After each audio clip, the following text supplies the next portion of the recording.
दोस्तों, जब इंसान इस दुनिया से चला जाता है, सब कहते हैं कि कहानी खत्म हो गई, मगर असल हकीकत तब शुरू होती है जहां हर अमल की कीमत अदा करनी पड़ती है। इंसान जब दुनिया में जिंदगी गुजारता है तो वो समझता है कि ये सब कुछ हमेशा के लिए है, लेकिन एक दिन अचानक जिंदगी की मोहलत खत्म हो जाती है। जब जान निकलने लगती है तो पूरे जिस्म का सुकून गायब होने लगता है।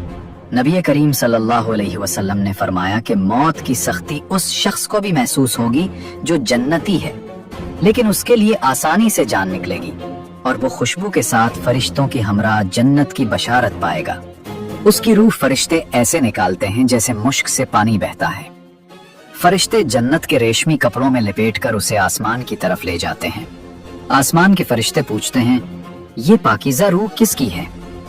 जवाब मिलता है, ये फला बंदा है, अल्लाह का पसंदीदा। फिर उसके लिए आसमान तक दरवाजे खुल जाते हैं। गुनाहगार या काफिर की रूह ऐसे निकाली जाती है जैसे कांटों से भरा हुआ ऊन जोर से खींचा जाए और गोश्त चटक चटक कर अलग हो जाए। फरिश्ते डांटते हैं और सख्ती के साथ उसकी जान निकालते हैं। उसकी बदबू आसमान वाले फरिश्ते पहचान लेते हैं और दरवाजा नहीं खोला जाता। जब मुर्दा को कब्र में दफन करते हैं, उस वक्त उसको कब्र दबाती है। अगर वो मुसलमान है तो उसका दबाना ऐसा होता है कि जैसे माँ प्यार में अपने बच्चे को जोर से चपटा लेती है, और अगर काफिर है तो उसको इस जोर से दबाती है कि इधर की पसलियां उधर और उधर की उधर हो जाती हैं। जब दफन करने वाले दफन करके वहां से चलते हैं, वो उनके जूतों की आवाज सुनता है। उस वक्त उसके पास दो फरिश्ते अपने दांतों से जमीन चीरते हुए आते हैं।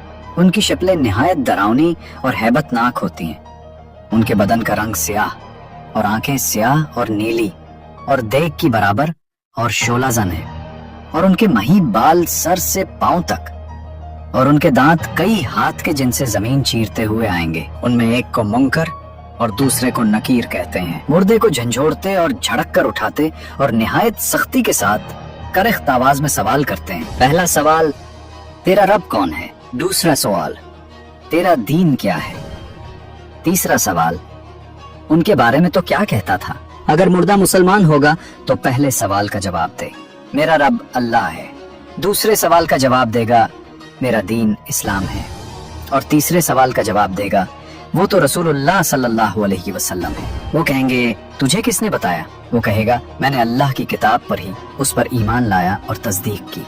उस वक्त आसमान से एक मुनादी निदा करेगा कि मेरे बंदे ने सच कहा, इसके लिए जन्नत का बिछूना बिछाओ और जन्नत का लिबास पहनाओ, और उसके लिए जन्नत की तरफ एक दरवाजा खोल दो। जन्नत की नसीम और खुशबू उसके पास आती रहेगी, और जहाँ तक निगाह फैलेगी वहां तक उसकी कब्र कुशादा कर दी जाएगी, और उससे कहा जाएगा कि तू सौ जैसे दोल्हा सोता है। और अगर मुर्दा मुनाफिक होगा तो सब सवालों के जवाब में कहेगा, मुझे तो कुछ मालूम नहीं, मैं लोगों को कहते सुनता था, खुद भी कहता था। पता नहीं। उस वक्त आसमान से एक पुकारने वाला पुकारेगा कि ये झूठा है, इसके लिए आग का बिछूना बिछाओ और आग का लिबास पहनाओ, और जहन्नम की तरफ एक दरवाजा खोल दो। उसकी गर्मी और लिपट उसको पहुंचेगी, और उस पर अजाब देने के लिए दो फरिश्ते मुकर्रर होंगे जो अंधे और बहरे होंगे। उनके साथ लोहे के हथौड़े होंगे कि पहाड़ पर अगर मारा जाए तो खाक हो जाए। उस हथौड़े से उसको मारते रहेंगे। नीज, सांप और बिच्छू उसे अजाब पहुंचाते रहेंगे।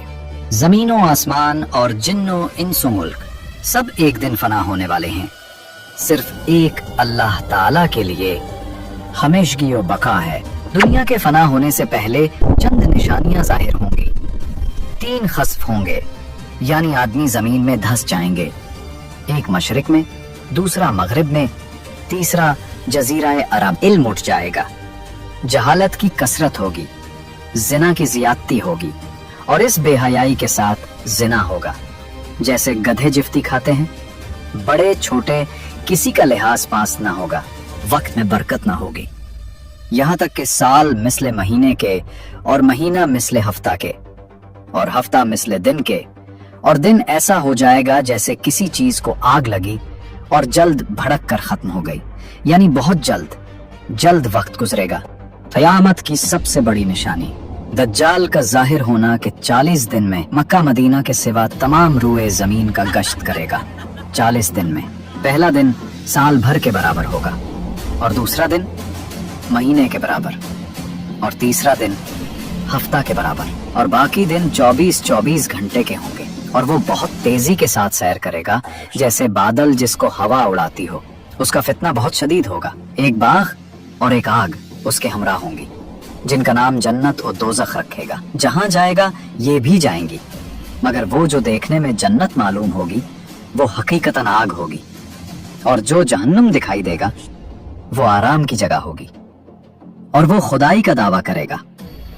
جو اس پر ایمان لائے گا اسے اپنی جنت میں ڈال دے گا، اور جو انکار کرے گا اسے جہنم میں داخل کرے گا۔ دجال کے ساتھ یہود کی فوجیں ہوں گی، اس کی پیشانی پر لکھا ہوگا کافرہ یعنی کافر، جس کو ہر مسلمان پڑھے گا۔ جب وہ ساری دنیا میں پھر پھرا کر ملک شام کو جائے گا، اس وقت حضرت مسیح علیہ السلام آسمان سے جامع مسجد دمشق کے شرقی مینارہ پر نزول فرمائیں گے۔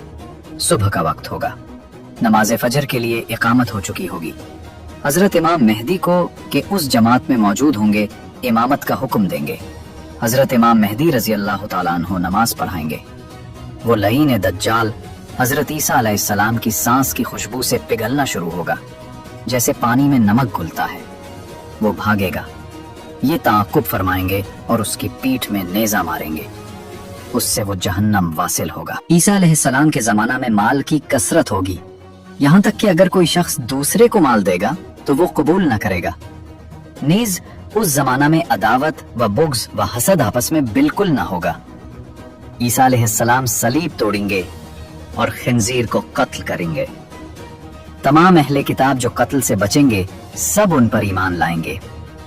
تمام جہان میں دین ایک دین اسلام ہوگا۔ بچے سانپ سے کھیلیں گے اور شیر اور بکری ایک ساتھ پھریں گے۔